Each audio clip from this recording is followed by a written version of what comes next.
नमस्कार दोस्तों, स्वागत है आप सभी का डियर न्यू में। दोस्तों, आज हम आपको एक बहुत ही खास जानकारी देने जा रहे हैं। दोस्तों, आज का वीडियो उन सभी लोगों के लिए बहुत ही खास होगा, जो सिर्फ हर महीने 1000 इन्वेस्ट करके अपने लिए 3 करोड़ से भी ज्यादा का फंड बनाना चाहते हैं। जी हाँ दोस्तों, वो भी एक सरकारी कंपनी से।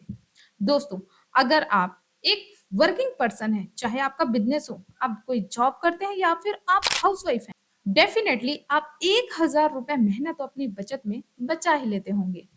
तो आज हम इस 1000 की इन्वेस्टमेंट से 3 करोड़ का फंड कैसे बनाया जा सकता है, पावर ऑफ कंपाउंडिंग किस तरीके से काम करती है, विद कैलकुलेशन दिखाने वाले हैं। वीडियो को अंत तक जरूर देखिएगा। तो चलिए वीडियो को शुरू करते हैं।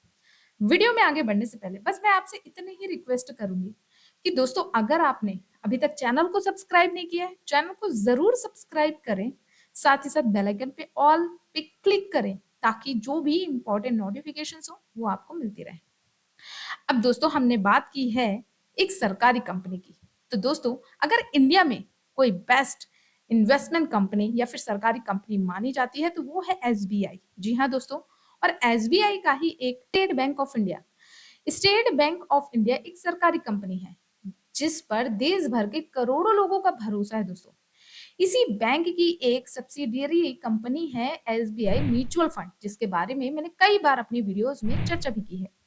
इस कंपनी का एयूएम, एसेट अंडर मैनेजमेंट या फिर फंड साइज की अगर मैं बात करूं तो ये कंपनी लगभग 11 करोड़ रुपए तक का फंड साइज मैनेज करती है।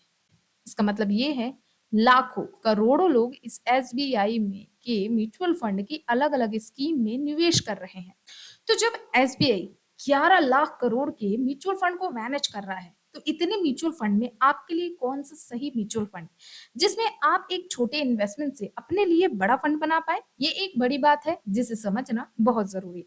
दोस्तों, आज हम एसबीआई की जिस स्कीम के बारे में बात करेंगे ना, उसका नाम है SBI small cap fund direct growth. अब यहाँ पे आपको एक चीज देखने को मिलेगी कॉमन मेरी वीडियोस में, कि मैंने हमेशा आपको डायरेक्ट ग्रोथ प्लान बताया है। एसबीआई का भाई रेगुलर ग्रोथ प्लान भी तो है, लेकिन मैंने कभी उसके बारे में नहीं बताया। उसका कारण है दोस्तों, जिस म्यूचुअल फंड के अंदर आगे डायरेक्ट ग्रोथ लिखा होता है, उसका मतलब उस म्यूचुअल फंड का जो पैसा है वो डायरेक्ट शेयर मार्केट में लगाया जाता है, जिससे म्यूचुअल फंड को मैनेज करने का जो खर्च होता है वो कम हो जाता है, जिसे आप एक्सपेंस रेशियो के नाम से भी जानते हैं। और दोस्तों, जो रेगुलर ग्रोथ प्लान होते हैं उसमें जो फंड मैनेजर होते हैं अपने हिसाब से पैसे को इन्वेस्ट करते हैं अलग अलग कंपनीज के शेयर में, जिससे उनका चार्ज हाई होता है। ये चार्ज 0.5% से लेकर 2% या 4% तक भी जाता है। तो कभी भी म्यूचुअल फंड में इन्वेस्ट करें तो कोशिश करें कि डायरेक्ट ग्रोथ प्लान पे ही इन्वेस्ट करें। तो आई थिंक कि आपको डायरेक्ट ग्रोथ प्लान का मतलब समझ में आ गया होगा। अब चलिए इस म्यूचुअल फंड की हम पास्ट परफॉर्मेंस की बात कर लेते हैं, कि पिछले जो साल बीत गए इन्वेस्टर्स को इसने कितना पैसा बना के दिया। तो दोस्तों, इसके पास्ट परफॉर्मेंस की बात जानने से पहले हम ये देखते हैं कि ये फंड को लॉन्च कब किया गया। दोस्तों, एसबीआई की तरफ से इस फंड को 9 सितंबर 2019 में लॉन्च किया गया है। इसके साथ साथ इसका नेट एसेट वैल्यू, जिसे एनएवी प्राइस कह रहे हैं, वो आज की डेट पे दोस्तों 181 रुपए प्रति यूनिट के हिसाब से है। दोस्तों, ये एनएवी प्राइस बढ़ती घटती रहती है। आज की डेट पे जो आप ये वीडियो देख रहे हैं, हो सकता है 2 दिन बाद आप वीडियो देखें तो ये एनएवी प्राइस कम ज्यादा हो सकता है। अब पिछले 3 साल के रिटर्न की वैल्यू बात करें तो यहाँ पे 17% का रिटर्न बना के दिया है। पिछले 5 साल के रिटर्न वैल्यू की बात करें तो 31% का रिटर्न बना के दिया है, और अब तक का औसत रिटर्न 23% तक का है। अगर इस म्यूचुअल फंड के एक्सपेंस रेशियो की बात करें, जैसा कि मैंने आपको बताया कि इस म्यूचुअल फंड को मैनेज करने का खर्च वो 0.72% है। जिस म्यूचुअल फंड का एक्सपेंस रेशियो 1% से कम होता है दोस्तों, वो म्यूचुअल फंड एक अच्छा म्यूचुअल फंड माना जाता है। इस म्यूचुअल फंड का एयूएम साइज, जो फंड साइज है, वो यानी अंडर म्यूचुअल फंड का फंड साइज, यानी इस म्यूचुअल फंड में अब तक कितना पैसा इन्वेस्ट किया गया है इन्वेस्टर्स के थ्रू, दोस्तों आप यहाँ पे देख पाएंगे 32,790 करोड़ रुपए का फंड इन्वेस्ट किया गया है ऑलरेडी इस म्यूचुअल फंड में इन्वेस्टर्स के थ्रू। अगर आप यहाँ पे निवेश करना चाहते हैं तो आप किस तरीके से निवेश कर सकते हैं, पहले वो समझ लीजिए। देखिए, इस म्यूचुअल फंड में 2 तरीके से निवेश किया जा सकता है। यदि आप थोड़ा थोड़ा पैसा हर महीने जमा करना चाहते हैं तो आप 500 से 1000 रुपए में भी आप इन्वेस्टमेंट कर सकते हैं। और यदि आप एक साथ पैसा जमा करना चाहते हैं तो आप लमसम अमाउंट यानी एक बार इन्वेस्टमेंट कर सकते हैं लमसम के थ्रू, जो कि है 5,000 रुपए। हर महीने एक तय राशि जो भी आप निश्चित करते हैं, चाहे 500 या 1,000, आप यहाँ पे हर महीने इन्वेस्ट करेंगे और उसी के हिसाब से आपका जो ये पैसा है वो कंपाउंडिंग के थ्रू एक बड़े फंड में बदल जाएगा। अब दोस्तों यहाँ पे मिनिमम इन्वेस्टमेंट का जो अमाउंट है 500 रखा गया है, लेकिन मैंने आज बात की है 1,000 रुपए, जो कि नॉर्मल कोई भी महिला या फिर कोई भी पुरुष बचा सकता है। यह रकम आप चाहें तो आपके बैंक अकाउंट से भी डायरेक्ट कट सकती है या फिर आप चाहें तो जाकर डायरेक्ट भी जमा कर सकते हैं, ये आपके ऊपर डिपेंड करता है। क्या कभी पैसा निकाला जा सकता है? एक बड़ा सवाल होगा आपके दिमाग में। जी हाँ दोस्तों, जो भी आप अमाउंट इन्वेस्ट कर देते हैं, यदि किसी कारणवश आपको उस पैसे को निकालने की जरूरत पड़ जाए तो आप कभी भी इस पैसे को निकाल सकते हैं। अगर आप 1 साल से पहले इस पैसे को निकालते हैं तो आपको 1% का एग्जिट लोड या फीस या कहा जाए तो चार्ज देना होगा। और 1 साल के बाद अगर आप पैसे निकालते हैं तो इसमें कोई भी एग्जिट लोड नहीं लगेगा। लेकिन एग्जिट लोड को विस्तार से समझने के लिए आप मेरा ये वाला वीडियो जरूर देखें। इस वीडियो में मैंने एग्जिट लोड के बारे में A to Z डिटेल बताई है। अब आपके दिमाग में और एक सवाल, क्या टैक्स लगेगा? कितना लगेगा? टैक्स की अगर मैं बात करूं, दो तरीके के टैक्स लगते हैं, एक short term capital gain tax और एक long term capital gain tax. Short term capital gain tax उस वक्त लगाया जाता है जब आप 1 साल के पहले विड्रॉल करते हैं, तब आपको 20% का टैक्स देना पड़ता है। लेकिन अगर आप 1 साल के बाद 1 लाख से ज्यादा का अगर आपका मुनाफा होता है, तब आपको long term capital gain tax देना होता है, जो कि 12.5% का होता है। लेकिन 1 लाख के ऊपर लगता है। 1 लाख तक अगर आपका प्रॉफिट है तो उसमें कोई भी टैक्स नहीं लगता।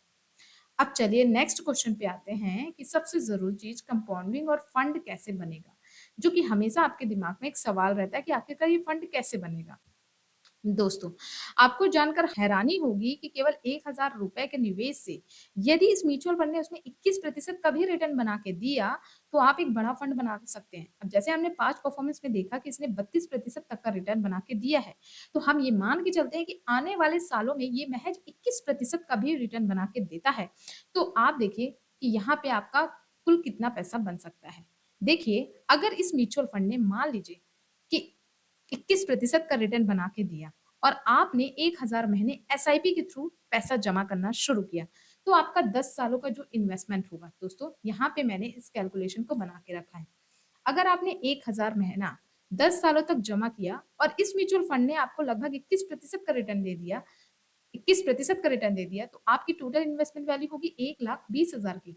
लेकिन उस पे बनने वाला ब्याज 2,43,431 रुपए का होगा दोस्तों। और आपके टोटल फंड की वैल्यू हो जाएगी 3,63,431 रुपए की। यानी आप महज 1,000 रुपए जमा करके 10 सालों में 3,63,000 तक का बड़ा फंड बना सकते हैं।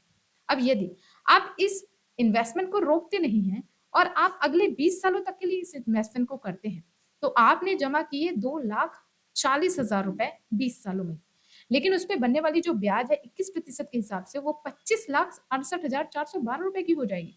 और जो टोटल वैल्यू होगी वो 28,08,412 रुपए की होगी। दोस्तों, अगर आपके पास समय है तो आप इस पैसे को और लंबे समय तक के लिए होल्ड कर सकते हैं। मैं कहती हूँ, अगर आपने इस पैसे को 25 सालों के लिए होल्ड कर लिया तो आपके यहाँ पे इन्वेस्टमेंट रिटर्न वैल्यू होगी 70,85,427 रुपए की और आपका टोटल वैल्यू बनेगा 73,85,427 रुपए का। है ना कंपाउंडिंग की पावर? आप कितना जमा कर रहे हैं? महज 1,000 रुपए। दोस्तों, यहीं पे यदि इसी इन्वेस्टमेंट को बढ़ा दिया जाए और 25 से सिर्फ 30 सालों के लिए कर दिया जाए, तो आपका इन्वेस्टमेंट बन जाएगा 3,60,000 का और जिसमें 21% के हिसाब से जो एस्टिमेट रिटर्न बनेगी वो 1,88,97,026 रुपए की बनेगी, जिसमें आपकी टोटल वैल्यू 1,92,97,026 रुपए की बनेगी दोस्तों। ये होती है पावर ऑफ कंपाउंडिंग। अब आप कहोगे कि आपने तो 3 करोड़ की बात करी थी, वो बात कहाँ रह गई? दोस्तों, अगर आपको म्यूचुअल फंड से बड़ा पैसा बनाना है तो आपको इन्वेस्टमेंट की टाइमिंग को भी लॉन्ग करनी पड़ेगी, यानी अपने आप इन्वेस्टमेंट टाइमिंग को भी बढ़ाना होगा। यदि आप 3 करोड़ का बड़ा फंड चाहते हैं तो आप इन्वेस्टमेंट को 33 सालों के लिए होल्ड कर दीजिए। 33 सालों में सिर्फ आपका 3,96,000 ही जमा होगा। लेकिन आपका जो रिटर्न बनेगा ना एस्टिमेट, वो 3,37,67,954 रुपए का बनेगा और आपकी टोटल वैल्यू इन्वेस्टमेंट अमाउंट को मिलाकर बनेगी 3,41,63,954 रुपए। है ना गजब की कंपाउंडिंग। दोस्तों ये होती है पावर ऑफ कंपाउंडिंग, जिसके बारे में हमें अंदाजा भी नहीं होता कि हमारा छोटा सा इन्वेस्टमेंट कितना बड़ा बन सकता है। दोस्तों अगर आप महंगाई को बीट करना चाहते हैं, जाहिर सी बात है कि जब आप 32 सालों तक इस पैसे को इन्वेस्ट करेंगे तो महंगाई भी चरम सीमा में होगी। तो उसके लिए मैं आपको एक साधारण सा तरीका बताती हूँ। आप 1 साल 1,000 जमा करिए, लेकिन दूसरे साल से आप अपने जमा करने वाले अमाउंट में 10% बढ़ाइए। यानी दूसरे साल आप 1,100 रुपए जमा करिए। फिर इसी तरीके से जब तीसरा साल होगा तब आप 1,210 रुपए, फिर इसी तरीके से आने वाले सालों में आप 10-10% से ही बढ़ा दीजिए अपनी एसआईपी अमाउंट को। स्टेप अप एसआईपी के जरिए आपका जो कंपाउंडिंग बनेगा वो 3 करोड़ से भी ज्यादा का बनेगा दोस्तों, जिसमें आपका जो महंगाई भत्ता है वो भी कट जाएगा, जो टैक्स लगने वाले हैं वो भी कट जाएंगे और जो बचेगा अमाउंट वो भी अच्छा खासा बचेगा। दोस्तों म्यूचुअल फंड में जाहिर सी बात है अच्छा पैसा मिलता है, लेकिन तब जब आप पेशेंसली उस पे कंटिन्यूटी के साथ अपने इन्वेस्टमेंट को जारी रखते हैं और टाइम पीरियड होने तक उसे जारी रखते हैं। यदि आप पेशेंस नहीं रखेंगे और मान लीजिए कि आपके म्यूचुअल फंड में अच्छा प्रॉफिट ना दिखकर लॉस में जाने लगे तो आप विड्रॉल कर लेते हैं, तो फिर आपको लॉस हो सकता है, क्योंकि दोस्तों शेयर मार्केट का पूरा प्रभाव म्यूचुअल फंड में भी मिलता है। इसलिए म्यूचुअल फंड में निवेश करने से पहले आपको पूरी नॉलेज लेनी चाहिए, अवेयरनेस लेनी चाहिए, साथ ही साथ आपकी खुद की रिसर्च करना चाहिए। ज्यादा हो तो आप किसी फाइनेंशियल एडवाइजर से सलाह भी ले सकते हैं, उसके बाद ही आप यहाँ पे निवेश कर सकते हैं। म्यूचुअल फंड में निवेश बाजार की जोखिमों के अधीन होता है, इसलिए जो भी इन्वेस्टमेंट करें सोच समझ के करें। ये वीडियो सिर्फ आपकी एजुकेशन पर्पस के लिए है, हम आपको कोई सलाह नहीं दे रहे हैं, आपको सिर्फ एक जानकारी दे रहे हैं। निवेश करने से पहले खुद की रिसर्च जरूर करें। तो दोस्तों अब आप जानना चाह रहे होंगे कि आखिरकार इस म्यूचुअल फंड का नाम क्या है। दोस्तों इस म्यूचुअल फंड का नाम है एसएफ फंड डायरेक्ट ग्रोथ। जी हाँ दोस्तों, एसबीआई का ये mutual fund small cap companies में पैसा लगाता है, जिसमें हाईली चांस होते हैं कि आपको अच्छा रिवॉर्ड मिलता है, लेकिन स्मॉल कैप फंड में रिस्क भी उतना ही होता है। तो आप अपने रिस्क लेने की क्षमता के अनुसार ही इसमें निवेश करें। उम्मीद करते हैं वीडियो आपको अच्छी लगी होगी। वीडियो अगर अच्छी लगी तो वीडियो को लाइक करिएगा, शेयर करिएगा दोस्त यारों के साथ, और ऐसे ही इन्फॉर्मेटिव वीडियो पाने के लिए आप चैनल को सब्सक्राइब कर सकते हैं। मिलते हैं अगली वीडियो में। धन्यवाद दोस्तों।